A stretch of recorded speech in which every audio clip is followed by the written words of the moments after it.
What is up, Earthnoids and Spacenoids? I am just a simple Newtype, and in this episode, we are returning to the 1-year war as we follow Solari and the Red Wolf Squad as we break down the first half of Mobile Suit Gundam Requiem for Vengeance. In this episode, we meet Solari's Red Wolf team who helped Zeon push through Romania. Little did they know, EFF has their own mobile suit on the battlefield, and dozens more, but we're gonna ignore them for now, I guess. So let's get into this.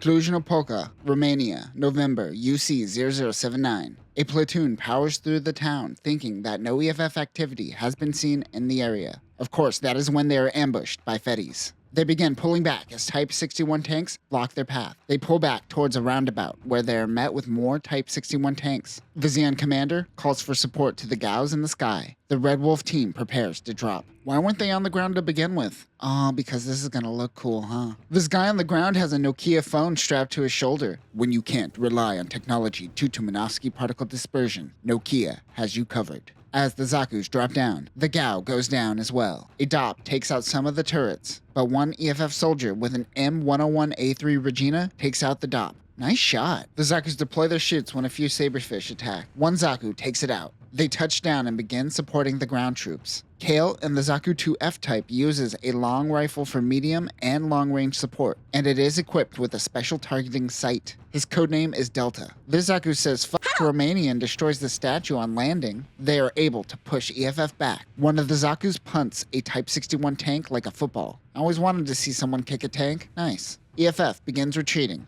Captain Solari gets out of her mobile suit. Her comrades are all talking trash to one another. The commander gives them a standard congratulations, even though they were essentially bailed out by the Red Wolves. He gives a speech about Zeon bringing victory to its people, not realizing that Operation Odessa is about 6 days away. Ooh, future you is gonna be so embarrassed. One soldier named Neeland Lashan asks if Earth control system is broken. Reed Gelfie, also known as Chubbs, tells him that Earth doesn't have a control system. This is a really well-written scene where the Zeon soldiers are bonding over getting used to Earth's environment. Well written, not so well animated in the face department, however. Solari reminds them that they fight because it is their orders. Chubbs says he is fighting for Kentucky bourbon. The captain has a feeling. Chubbs goes on about the haunted forest adjacent to Romania as though he is telling a scary story around the literal campfire. Solari looks around and tells everyone to cover before an attack goes off. The sound goes out and we get a Spielberg dolly zoom on her face. And it seems this is how the show is going to represent the new Type Flash. Comes off more like a Spidey sense. Type 61 tanks surround the city center. In the distance is Gundam EX. The RX-78G-E Gundam EX is a state-of-the-art mobile suit developed by Federation forces. This machine was designed with an emphasis on ground maneuverability and operating time,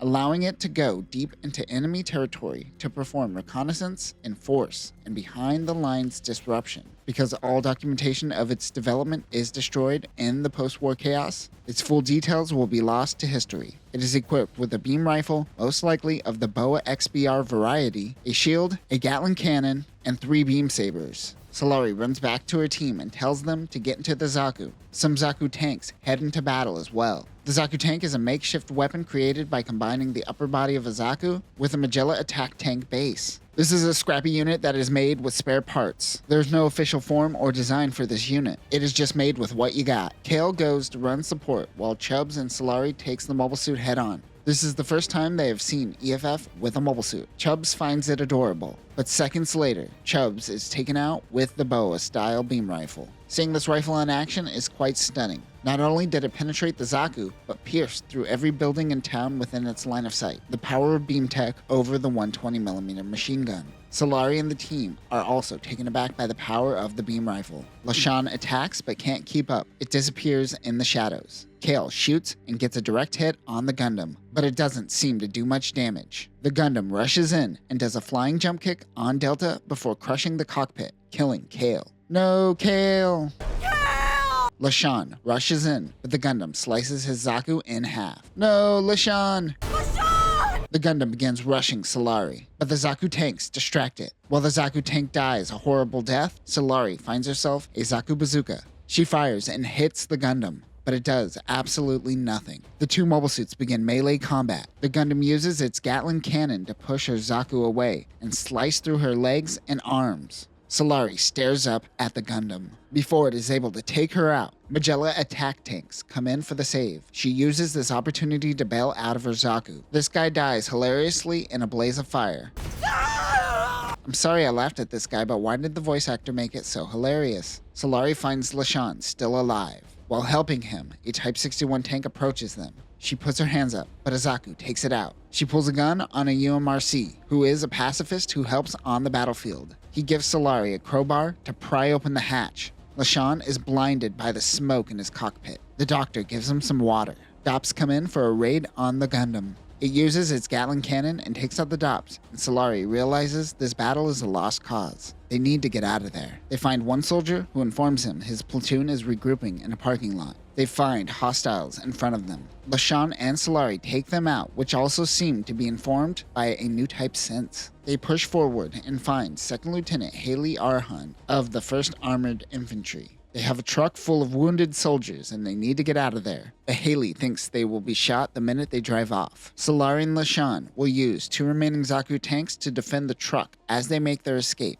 2nd Lieutenant Heaton volunteers to help drive a fuel tank into position. The doctor is almost killed when Haley comes in and saves her, but he is saddened by their deaths. Aw, poor little pacifist. Solari moves in with the gun tank. LaShawn targets the fuel tank. Heaton gets out of the giant fireball and runs back to the team. She bails and runs away. The Gundam swiftly chases her, and LaShawn fires at the fuel tank. That is when the convoy of wounded retreat. Solari, Heaton, and LaShawn bail in the busted Zaku tank. As they make their escape, we learn that Solari was once a very talented violinist. Meanwhile, the doctor is still mad at Haley for killing. On the road, they happen to run into an EFF checkpoint. A Type 61 tank takes out a Weasel, providing cover. Well, it tried to provide cover. It approaches the truck, but Solari and the gang bust in with the Zaku tank. They are able to take out 3 Type 61 tanks. EFF begins retreating. Suddenly, the sound goes out. Another Newtype flash. She tells everyone to bail. The Zaku tank is destroyed by the Gundam who followed them. It approaches, but suddenly a pair of Goof Customs come in to help the convoy.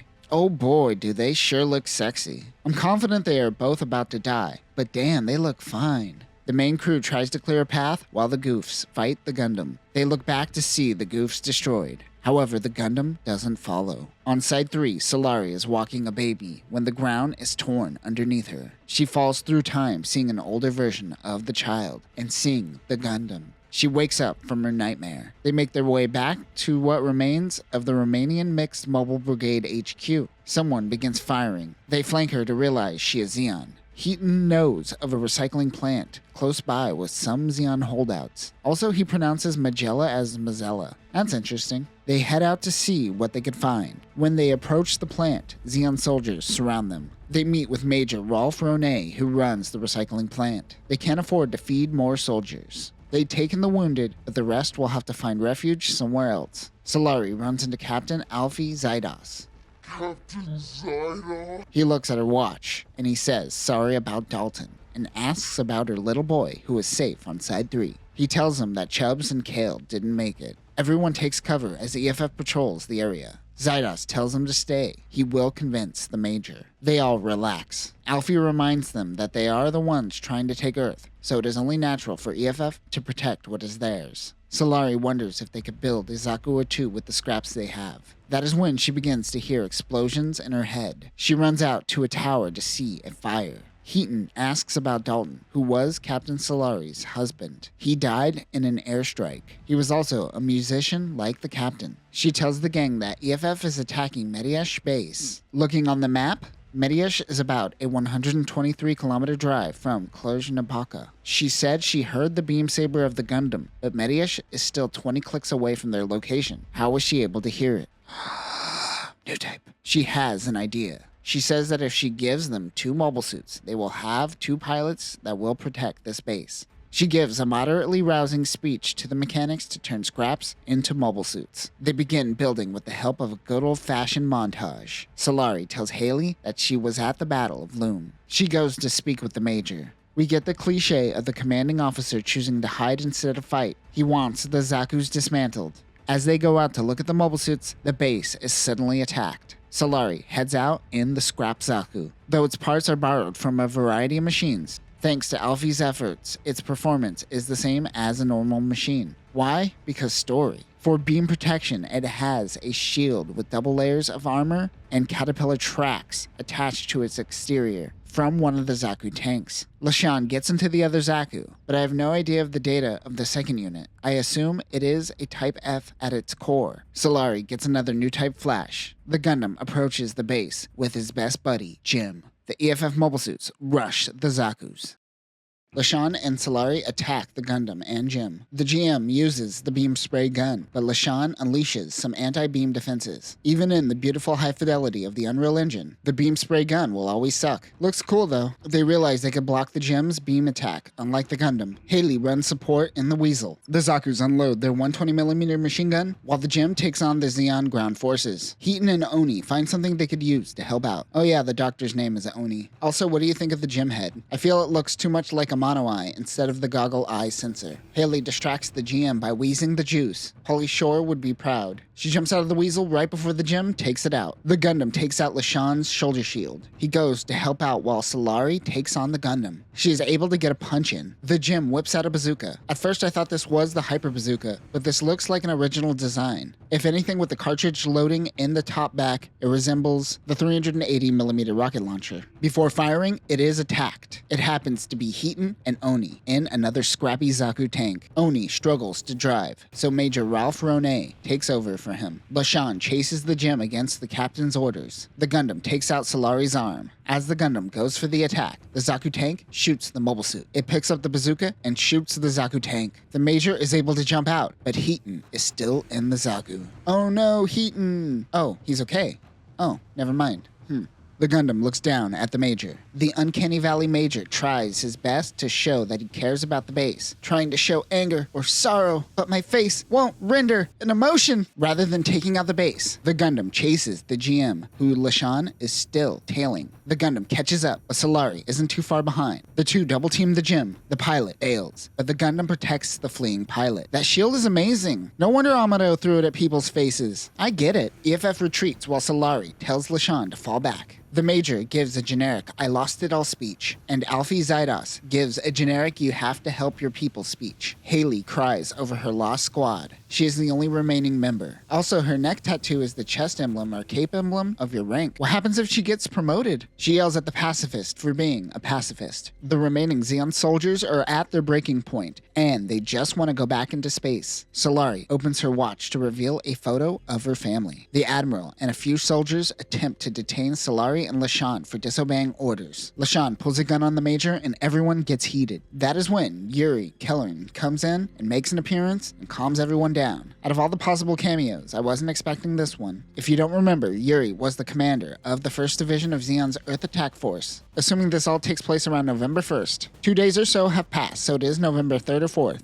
Yuri will be helping out in the Battle of Odessa on the 9th. And on the 11th will be the Asparis 2 incident from 8th MS team. Kind of crazy that he will be dead in about a week. Also, it isn't Darren Norris doing the English dub. It is Derek Dover. However, Kinosuke Kami plays him in both this and 8th MS team, so the Japanese voice actor is consistent. He informs her that the war isn't going well for Zeon. She informs her of the mass production of the Jims. They want to steal one and figure out how they work, and he wants Solari to be the one to do it. We always joke on this channel about how mobile suits don't have a key. Well, it took decades, but someone finally read a story involving mobile suit keys. He wants this information so he has something to work with during the Battle of Odessa. An EFF truck comes around the bend to find the barrel of a Zaku machine gun. They all surrender to Solari's team, and they commandeer the vehicle. The first step is complete. They head into EFF territory where they are met with 2 Goof customs. They think that they are the enemy. Solari sees the emblem of the mobile suit and knows it is the Midnighters team. She tries to reach them by comms. Whoa, go back. Was that just a regular old car in a van? I don't know why that throws me off. Of course they exist. It's just uncanny. They crash their vehicle in the forest, and the Goofs take off. They now have to go in by foot, so they change into their EFF uniforms. As they walk towards the base, Solari tells them not to talk too much because of their Zeon accents. Someone, for the love of God, tell me what a Zeon accent is. We also learn that Haley is from Tiger Bomb, the private neutral colony owned by Stampa, who we will meet in Double Zeta. Alfie goes on about Solari being a Newtype.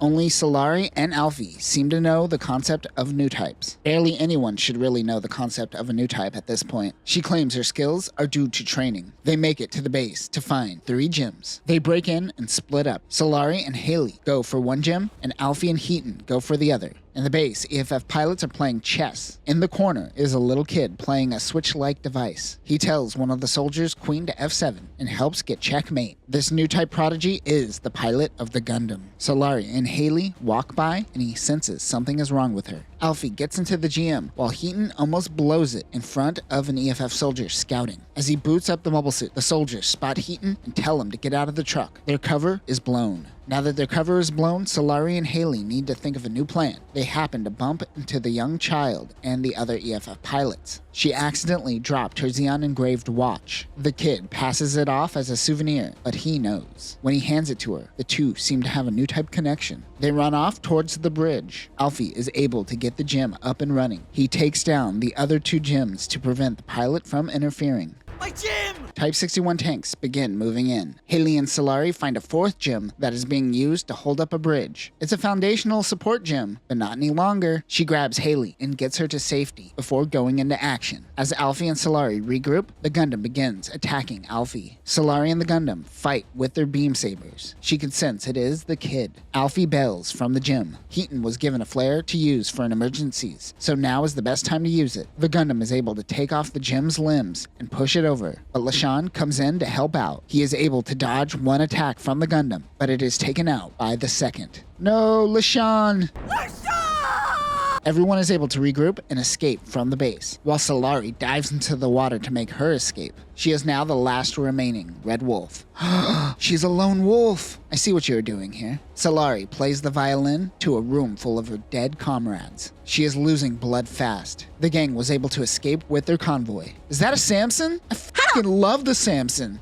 Sorry, I get excited for the Samson. They are heading to Odessa spaceport. Major Ronet is leading the convoy. EFF isn't making it easy for them, as Type 61 tanks are fighting Magella attack tanks as they continue their travels. Alfie tries to cheer up Solari by telling her that her squad died so they could go back to space. But she says that the Gundam pilot is just a boy, and Alfie goes, "They killed our comrades, we gotta kill them." Talk about tonal whiplash, Alfie. The Goof Customs are running support. Ronet finds out that EFF officials have taken the base, and all HLVs are being grounded or destroyed. Ronet sees some Zeons occupying an HLV. They head to the port. Solari wants to go out to help the Goofs. She says goodbye to the crew and hops on the Samson. She meets up with the Midnighters, and they begin an attack on a platoon of RTX 440 ground assault type gun tanks. Watch our coverage of Gundam Igloo, the Gravity Front, for more info on this unit. Meanwhile, the rest of the convoy try to find any remaining HLVs. Hey, it's a Zaku 1 with a Zaku 2 chest plate. Do what you gotta do. They say their goodbyes to Oni.